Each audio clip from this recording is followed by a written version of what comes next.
स्वयं को इतना व्यस्त रखो कि तुम्हारे पास करने के लिए कोई ना कोई काम होना चाहिए। तुम फिर खाली नहीं होने चाहिए। कोई भी समय तुम्हारा खाली नहीं होना चाहिए और तुम्हारे पास हर समय कुछ ना कुछ करने के लिए काम होने चाहिए।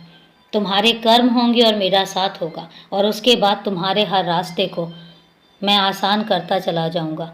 कौन तुम्हारे लिए गलत सोच रहा है या कौन तुम्हारा गलत करना चाहता है, ये सब तुम्हारे सोचने के लिए नहीं है।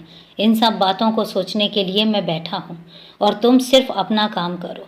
तुम्हारे कर्म, तुम्हारा चमकता हुआ भविष्य तुम्हारा इंतजार कर रहा है। इसलिए तुम इन सब बातों पर ज़्यादा ध्यान दिया ही मत करो। तुम्हारे साथ साथ हर कदम पर तुम्हारा बाबा चलता है, जो तुम्हारे लिए बहुत कुछ सोच चुका है।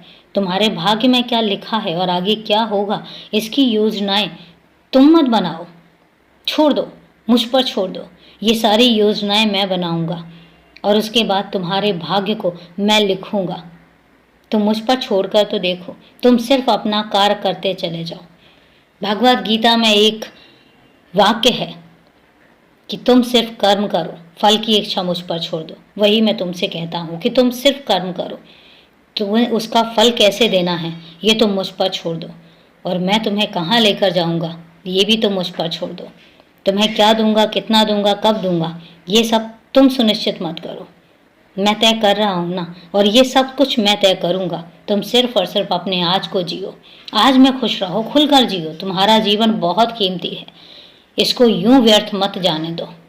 बहुत कीमती भी है और बहुत बहुमूल्य भी है मेरे लिए। तुम्हें अभी बहुत काम करने हैं। तुम छोटे छोटे कामों के लिए बने ही नहीं हो। मेरे लिए बहुत कुछ करना है। मैंने बहुत कुछ तुम्हारे लिए सुनिश्चित कर रखा है और बहुत कुछ मैं तुम्हें सौंपना चाहता हूँ। तुम एक ऐसे बच्चे हो जिस पर मैं अपने जीवन का भार सौंप सकता हूँ और इसीलिए तुम निश्चिंत रहो, सिर्फ अपने काम करते रहो। बाकी सब मुझे सुनिश्चित करने दो। जब मैं सुनिश्चित करूँगा तो फिर देखना तो वो चीज़ें कैसे बदलेंगी। और अभी के लिए शुभ रात्रि मेरे बच्चे।